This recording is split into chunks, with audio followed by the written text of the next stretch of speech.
All kinds of horrible things happened during World War II. This happened, and this happened, and this happened. We can go on and on, but with all the coverage of the carnage in Europe during the war, the atrocities committed as a part of the Pacific Theater often get overlooked. Sure, we all know about this, but there was a whole lot of other horrible stuff that went down, and one of the main culprits behind a lot of it, at least on the Axis side, was a guy named Hideki Tojo, Japan's general turned prime minister. So let's take a look into his life and some of the things he was responsible for.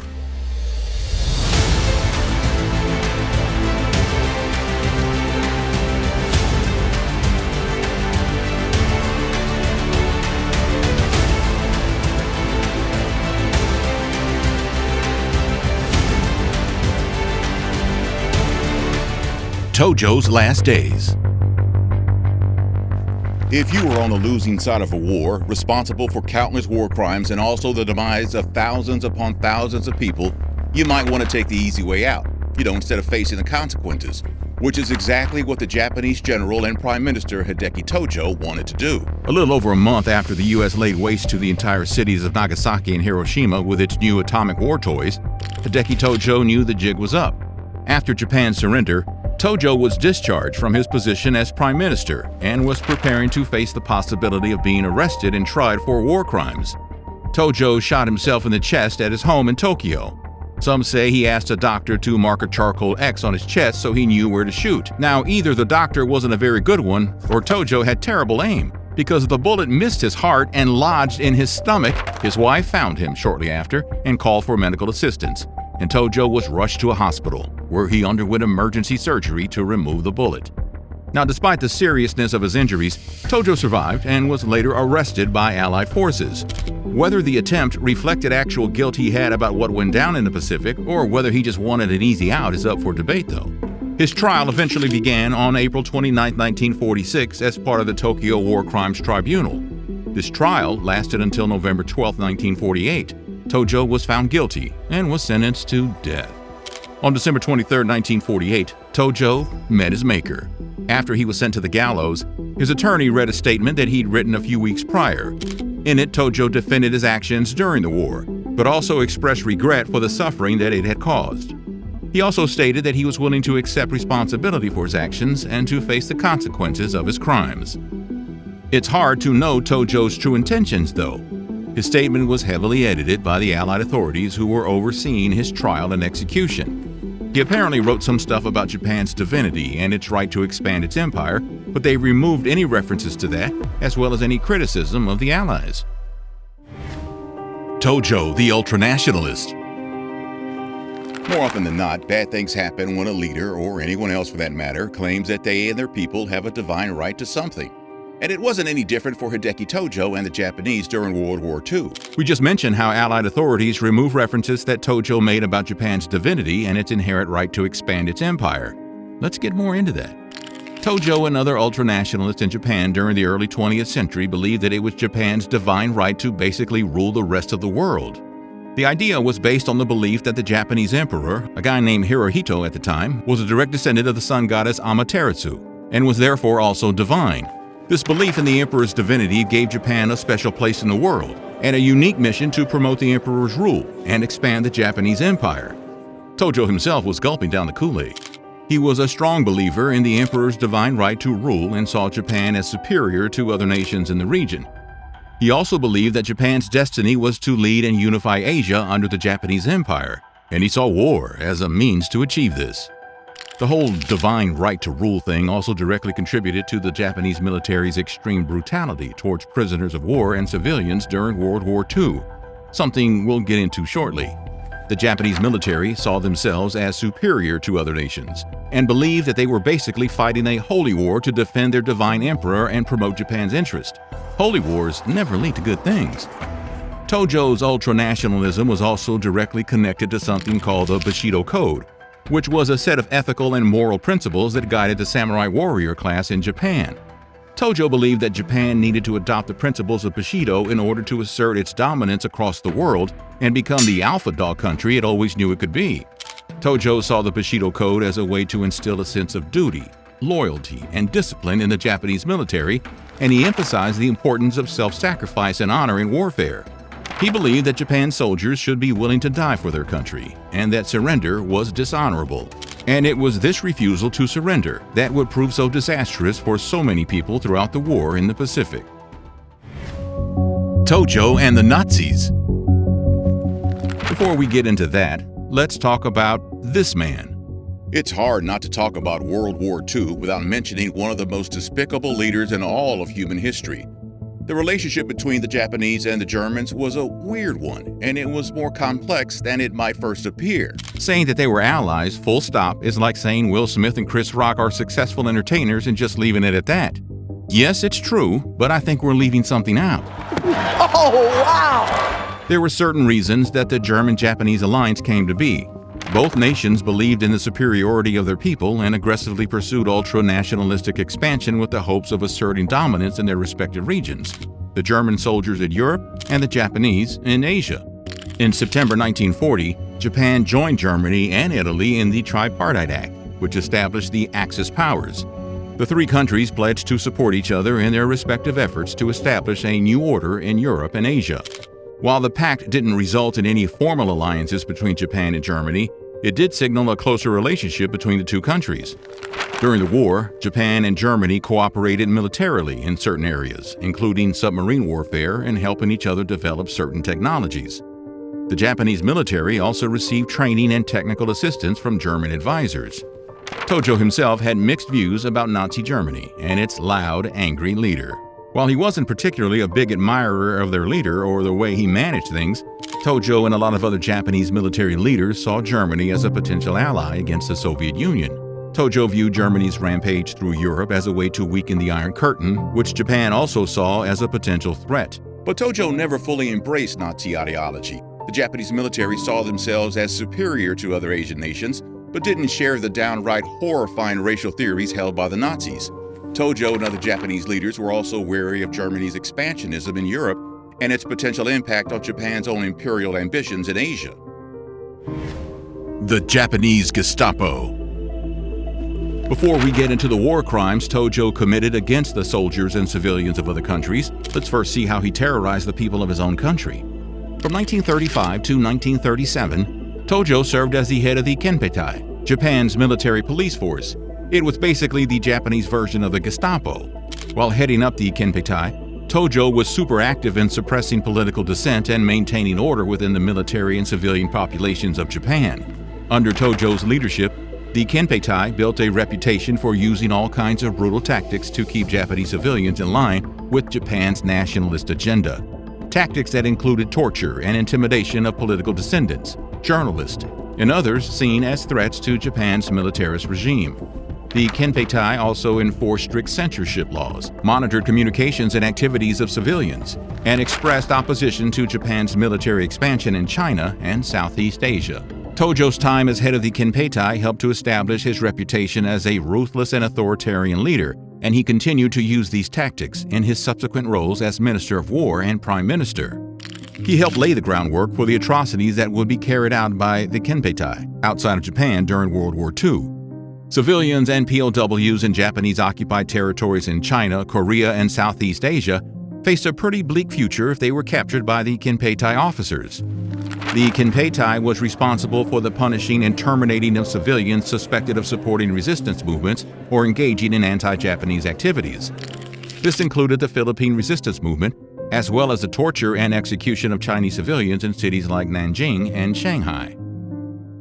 The Nanjing Incident. Speaking of Nanjing, let's talk about one of the first major war crimes of Tojo's military career. The Nanjing Incident. It came at the beginning of the Second Sino-Japanese War between China and Japan. The war started 2 years before World War II officially began in Europe, but it's considered by some to be the start of World War II in Asia. Tojo had recently been made Chief of Staff of the Kwantung Army, which was responsible for Japanese operations in Manchuria and northern China, and while he wasn't directly involved in the horrors that took place in Nanjing, he definitely knew what was going on. The Japanese military really wanted to conquer China and expand its empire, and the capture of Nanjing was a key strategic objective. After the city fell to Japanese forces in December of 1937, the soldiers began what basically amounted to a campaign of terror against the civilian population and prisoners of war.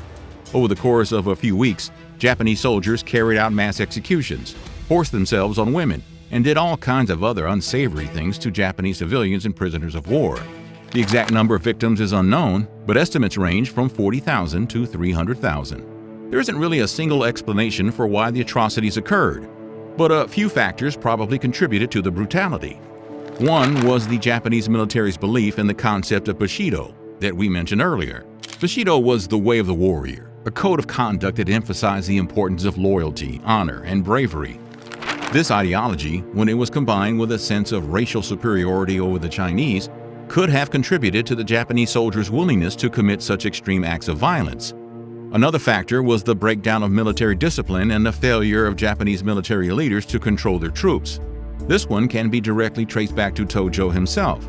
The soldiers were often poorly trained and poorly supplied, and many were frustrated and angry. The atrocities committed in Nanjing were some of the worst of the 20th century and are still a significant source of tension between Japan and China to this day. The Japanese government has issued several apologies for its actions during World War II, including the atrocities committed in Nanjing, but the issue is still a very sensitive and devastating one. The man behind Pearl Harbor. All of you probably know about the attack on Pearl Harbor. The Japanese airstrike on the U.S. military base in Hawaii resulted in the destruction of several U.S. battleships, 180 aircraft, and the death of more than 2,400 American soldiers. The Japanese lost just 64 men. It was a rout and a day that would live in infamy. The attack yesterday on the Hawaiian Islands has caused severe damage, a date which will live in infamy. However, it would eventually be the beginning of the end for the Japanese. One Japanese admiral summed up the attack by saying, "We won a great tactical victory at Pearl Harbor and thereby lost the war." The man behind the attack was none other than Hideki Tojo. He was deeply involved in its planning, and his fingerprints can be found all over the operation. By this point, he was Japan's Minister of War. He thought a surprise attack on the U.S. fleet at Pearl Harbor would give Japan the advantage it needed to expand its influence in the region. He was badly mistaken. Tojo worked closely with other military leaders to plan and coordinate the attack, including Admiral Isoroku Yamamoto, who was in charge of the whole operation. He also oversaw the training and preparation for the attack, making sure the pilots and naval personnel were ready to do their jobs. And although the final go-ahead for the attack rested with Emperor Hirohito, Tojo was instrumental in presenting the final plan to Japan's divine leader. The Bataan Death March. What's worse than losing a battle? A lot of things could be worse, losing the war for one. But being forced to march miles and miles under horrible conditions from where you were just defeated to a POW camp where you're probably going to be tortured and left to rot could be another. After the Japanese defeated U.S. and Filipino forces in the Battle of Bataan in the Philippines in April of 1942, the remaining prisoners of war were lined up and forced to walk. The event has become known as the Bataan Death March. It was a brutal, forced march of approximately 70,000 Filipino and American prisoners of war. The prisoners walked 60 miles in scorching heat and with little or no food, water, or medical care. Many were already weakened by months of fighting and malnutrition. The Japanese guards were known to be extremely brutal, often beating and taking out prisoners who couldn't keep up with the march or who tried to escape. Many prisoners lost their lives during the march, and those who survived often faced further mistreatment and abuse in Japanese prison camps. It's thought that between 5,000 and 18,000 Filipino and American prisoners of war died as a result of the Bataan Death March and its aftermath. The march is considered one of the most notorious war crimes committed by the Japanese and Hideki Tojo during World War II, and it remains a powerful symbol of the brutality of war and the importance of respecting the rights and dignity of prisoners of war. Comfort stations. Comfort stations sound nice. Maybe they have a lot of pillows and blankets. You can just plop down on a nice cushioned chair and relax after a hard day of work. But during World War II, comfort stations were a much different thing. The comfort stations I'm talking about were created by the Japanese military during World War II as a system that basically amounted to military force brothels. Women, many of whom were Korean, Chinese, Filipino, or other occupied nationals, were forcibly taken from their homes or deceived with promises of employment and then transported to military-run brothels across Asia. There were thousands of these truly disgusting stations established in Japanese-controlled territories throughout Asia, including in China, Korea, the Philippines, and Indonesia. The conditions in these places were brutal. Women were subjected to all kinds of physical and psychological abuse. Women were forced to service multiple soldiers per day and were often given punishments if they refused. One well-known comfort station was the Stationary Hospital No. 1 in Rangoon, Burma. This station was established in 1942 and housed between 30 and 40 women. The horrible culmination of women at this station were eventually executed in January 1945 as the Allies advanced on Rangoon. Tojo wasn't directly involved in the establishment or management of these hellish comfort stations, but he did oversee the military and government policies that allowed them to exist. Tojo's government issued orders to establish comfort stations for the military, and the military was given control over the system. The use of comfort women was also encouraged by propaganda that portrayed it as a way to prevent soldiers from taking advantage of local women. Victory disease. I can think of quite a few diseases you don't want to come down with. In Southeast Asia, you can catch dengue fever, malaria, typhoid, and all kinds of other nasty things. But during World War II, the Japanese military caught something called victory disease.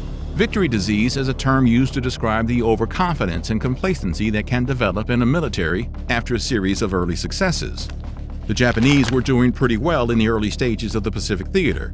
Pearl Harbor, the invasion of the Philippines, the conquest of Singapore, and their romp down the Malayan Peninsula were just a few examples of how well it was going for them at first.